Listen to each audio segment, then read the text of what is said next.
अरमान एक युवा फोटोग्राफर है जिसे अपनी नई नौकरी के लिए एक छोटे से कस्बे में शिफ्ट होना पड़ता है।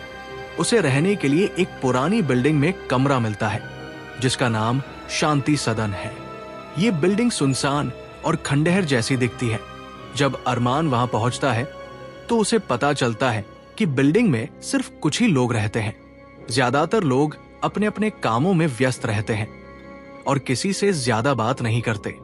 सबसे अजीब बात यह थी कि बिल्डिंग में एक दरवाजा नंबर 13 था जिसे हमेशा बंद रखा जाता था।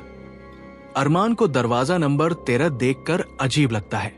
वो बिल्डिंग के चौकीदार से इसके बारे में पूछता है। चौकीदार उसे तुरंत मना करता है और कहता है उस दरवाजे के बारे में भूल जाओ, वहां मत जाना। लेकिन अरमान की जिज्ञासा बढ़ जाती है। रात को अरमान को अपने कमरे में अजीब अजीब आवाजें सुनाई देती है, जैसे किसी के कदमों की आवाज, दरवाजे पर खटखटाहट और फुसफुसाहट। वो खिड़की से झांकता है और देखता है कि दरवाजा नंबर 13 के पास एक परछाई खड़ी है। जैसे ही वो नजदीक देखने की कोशिश करता है, परछाई गायब हो जाती है। एक रात अरमान फैसला करता है कि वो दरवाजा नंबर 13 का रहस्य जानकर रहेगा। वो चुपके से चौकीदार के कमरे से चाबी चुरा लेता है।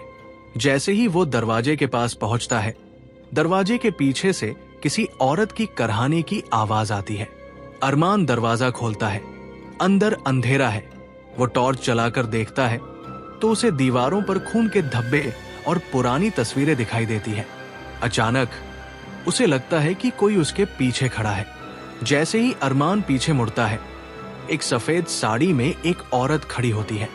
उसके चेहरे पर गहरी चोटों के निशान हैं और उसकी आंखों से खून बह रहा है।